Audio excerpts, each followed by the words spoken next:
మెరిసేటటువంటి నవరత్న ఖచ్చిత బంగారు గాజులు ప్రత్యక్షమయ్యాయిట. ఇక ముమ్మారు మూడవ మారు ప్రదక్షిణం చేయగానే శిరస్సు నుంచి పాదముల వరకు సర్వాభరణములు కూడా సంప్రాప్తమయ్యాయిట. అమ్మవారి అనుగ్రహంతో చారుమతి ఇల్లంతా బంగారమయంగా మారిందట.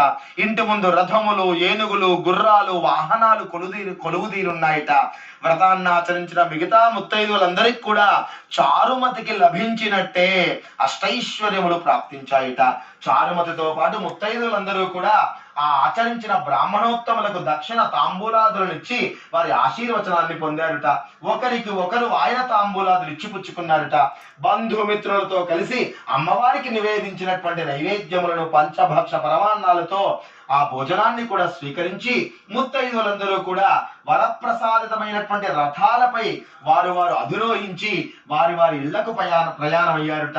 ఇలా ఇదంతా కూడా చారుమతి భాగ్యమే. చారుమతి వల్ల మనందరికి కూడా భాగ్యం కలిగింది కదా అని ఒకరితో ఒకరు మాట్లాడుకుంటూ వారి ఇళ్లకు ప్రయాణమై చారుమతి దేవికి వరలక్ష్మీదేవి స్వప్న దర్శన ఫలితమే మనందరికి కలిగిందని, ఆ అదృష్టాన్ని తెచ్చిపెట్టిందని, ఆమె కారణంగా ఇంతటి ఐశ్వర్యాలు ప్రాప్తించాయంటూ చారుమతిని ఎంతగానో పొగుడుతూ అందరూ కూడా వారి గృహాలకు చేరారుట.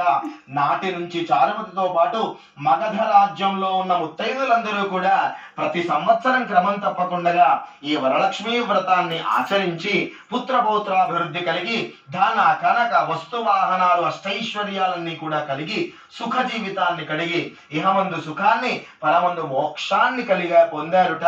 ఈ విధంగా ఆ చారుమతి యొక్క వ్రత కథని, ఆ మహాత్యాన్నంతా కూడా పరమేశ్వరుడు పార్వతీదేవికి చెబుతూ, ఓ దేవి, ఈ ఉత్తమమైన వ్రతాన్ని ప్రతి ఒక్కరూ ఆచరించవచ్చును. ఈ వ్రతాన్ని భక్తి శ్రద్ధలతో ఆచరించిన వారికి సకల సౌభాగ్యాలు సిద్ధించి సుఖంగా ఉండగలరు. ఈ కథ విన్నవారికి, పఠనం చేసిన వారికి, ఈ వ్రతాన్ని చూచిన వారికి కూడా వరలక్ష్మి వ్రత కటాక్షం కలుగుతుంది, సకల కార్యాలు సిద్ధిస్తాయని సాక్షాత్ పరమేశ్వరుడు పార్వతీదేవికి వివరించారుట. ఆ కథాక్షతలు కళ్ళగద్దుకుని అమ్మవారి పాదముల వద్ద వేసి నమస్కారం చేయండి. శ్రీ వరలక్ష్మీదేవి నమః. నమస్కారాన్ సమర్పయామి.